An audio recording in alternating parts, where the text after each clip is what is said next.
Presidente, obrigado aí pela oportunidade de... Tá, sim, senhor. Obrigado pela oportunidade de mostrarmos alguns aspectos aqui mais relacionados à operação desse processo de migração. O AM, ele tem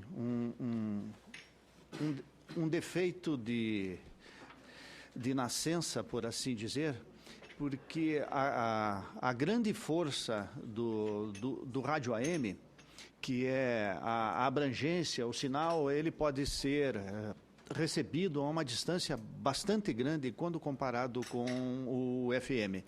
Mas, porque ele acaba, por outro lado, ele acaba pagando um preço por isso. Porque como o AM se utiliza de uma frequência muito baixa, ele também é mais sujeito a interferências. Então, a rádio AM ela está morrendo, uma triste frase, no mundo inteiro por conta desse processo de interferência que ela recebe. São os tempos modernos, são as grandes cidades, é o forno de micro-ondas, é a rede elétrica, é o controle remoto. Todos esses equipamentos acabam, por assim dizer, sujando o espectro radioelétrico e fazem com que o AM perca a qualidade. Os senhores podem ver que o AM hoje é uma rádio que ela toca pouca música, ela é uma rádio mais falada. E muito menos musical do que as outras emissoras de rádio. O FM, por ter uma frequência mais alta, ele não sofre tanto essa interferência. Mas, ainda, do ponto de vista comercial, talvez comercial seja uma palavra muito pesada para dizer, o AM tem um outro problema. É que a antena do rádio AM, ela não cabe dentro do meu dispositivo móvel. É uma antena muito robusta, uma antena diferente, uma antena maior. Então, ela não cabe dentro do dispositivo móvel. Por não caber dentro do dispositivo móvel, o rádio AM fica alijado dentro desse processo todo de modernização. Hoje, se você está fora do dispositivo móvel, você está morto. Tá? Não há condições de sobreviver se você estiver fora do dispositivo móvel. Apenas para vocês terem uma ideia, o dispositivo móvel representa 10% da audiência do rádio. Não é pouca coisa. Tá? O telefone móvel representa 10% da audiência do rádio. Aí nós temos tablet, computador e uma série de outras coisas, sabe, que também utilizam dispositivos móveis, e isso tudo acaba prejudicando o rádio AM. Né? Aí você poderia pensar, puxa, mas então vamos digitalizar o rádio. Então, digitalizar o rádio, que talvez seja a única mídia que ainda não foi digitalizada no mundo, é um problema de engenharia extremamente complexo e que até hoje nós não conseguimos resolvê-lo. Existem várias iniciativas, talvez a de maior sucesso seja nos Estados Unidos, onde das 14 mil emissoras de rádio, apenas 2.000 digitalizaram. Isso tem um custo enorme, tem uma série de problemas técnicos. Então, por essa razão, a digitalização do rádio não foi um sucesso. Né? Então, nós estamos nos baseando no FM. Por quê? Pensa no Japão, por exemplo, berço tecnológico do planeta, lá o FM é analógico. Tá?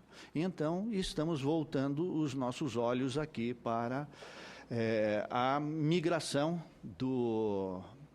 das AMs para o FM. As obrigações foram divididas em duas partes aqui, conforme explicaram aqui o Dr. Zerboni e o Dr. Roberto Pinto Martins, a Anatel.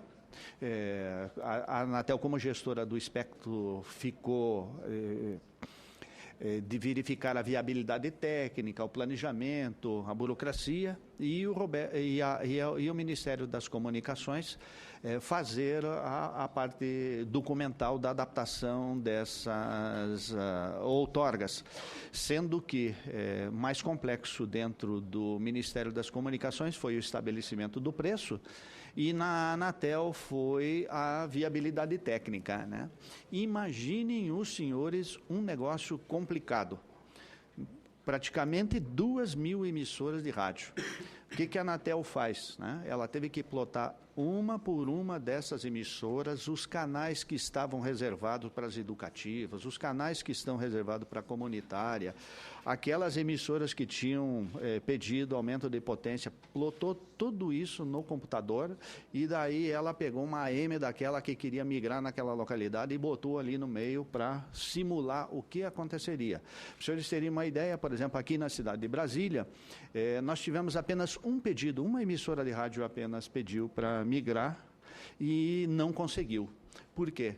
Porque nós temos a 180 quilômetros aqui, Goiânia, e as rádios essa rádio de Brasília aqui iria interferir lá naquelas emissoras de Goiânia. Então, pensem numa coisa difícil de fazer, numa coisa complicada de fazer, que foi o estabelecimento da viabilidade técnica dessas emissoras que a Anatel já completou.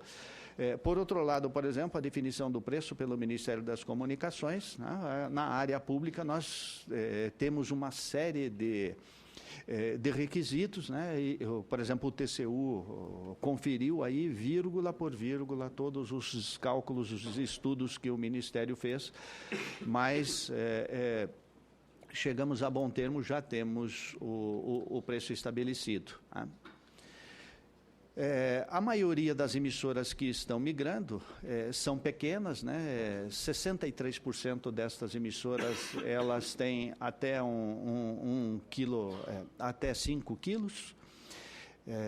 As grandes são pouquíssimas, não dá 1% desse total aqui, são um total de 19 emissoras dentro das 1.400, quase 1.400 que pediram, e 24% está no meio, né?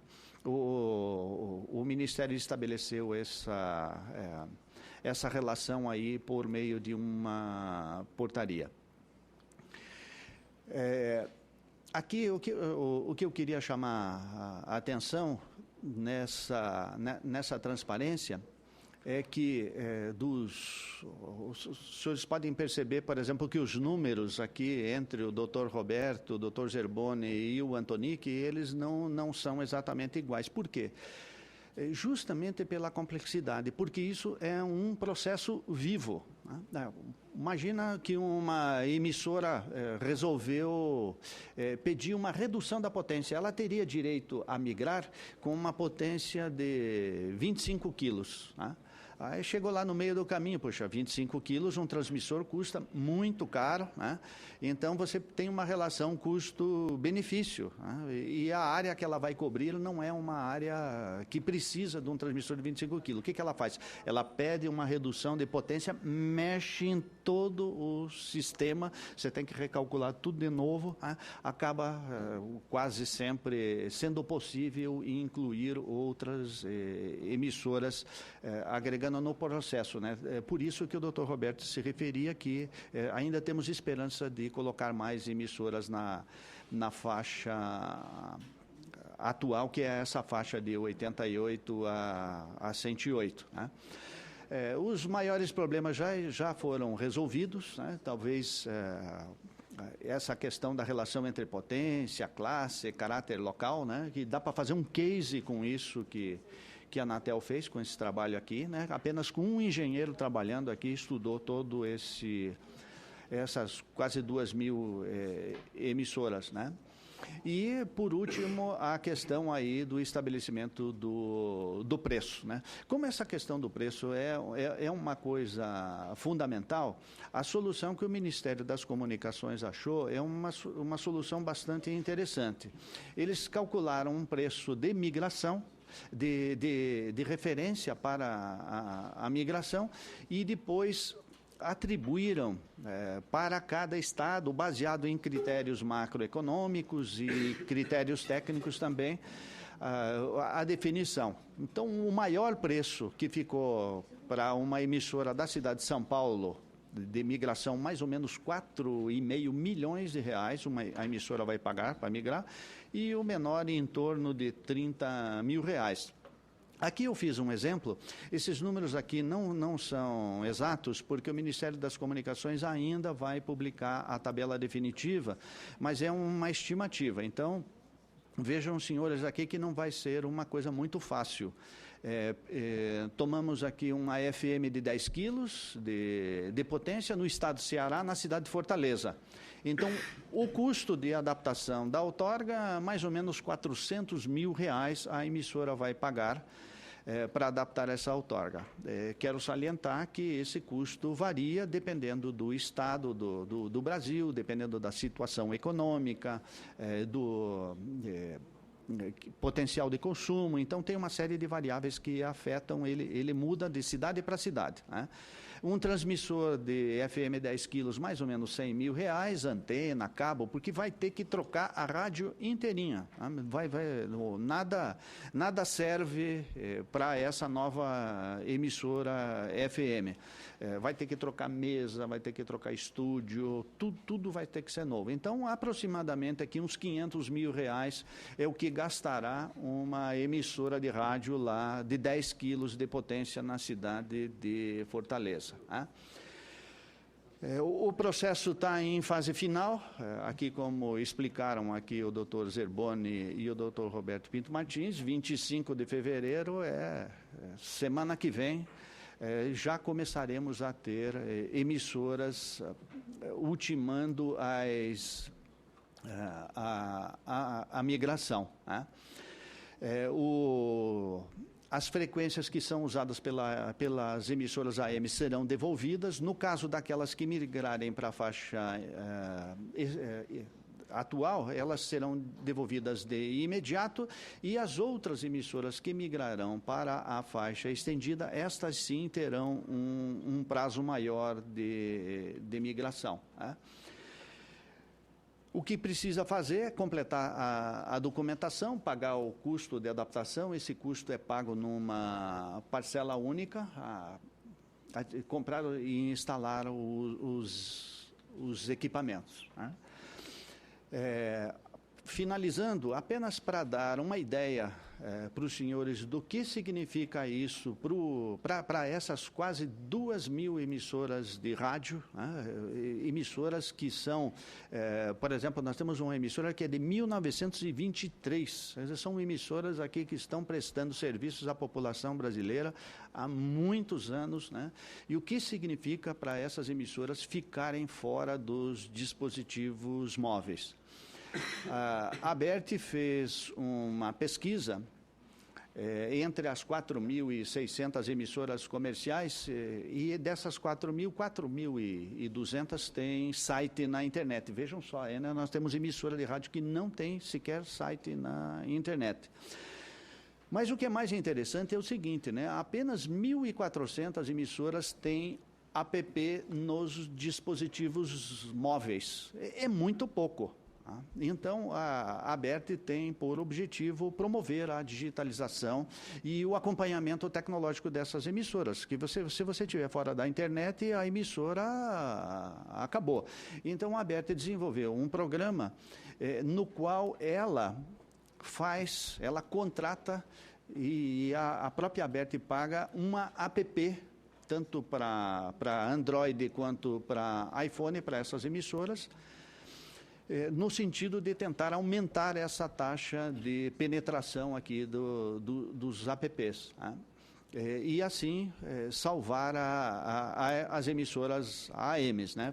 Vejam ali os dispositivos novos, por exemplo, nos telefones celulares, num aparelho celular que custa até R$300, 99% dos aparelhos tem rádio FM integrado, receptor de rádio FM, porque são duas coisas. Uma é você receber o rádio pela internet, vai comer banda larga do teu pacote, e a outra é você receber o rádio pelo dispositivo móvel.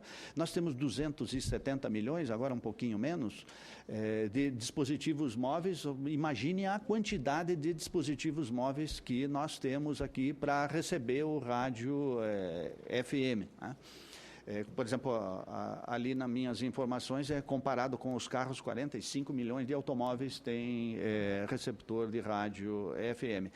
E então a ABERT desenvolveu essa app para que as emissoras pudessem se adaptar. Agora, nada disso vale se nós não adaptarmos essas emissoras AMs, né? Precisamos adaptar essas emissoras AM de modo que elas também possam usar da tecnologia e sobreviverem dentro desse mercado e continuarem prestando esse serviço espetacular que essas emissoras AM prestam para o Brasil. Muito obrigado, presidente.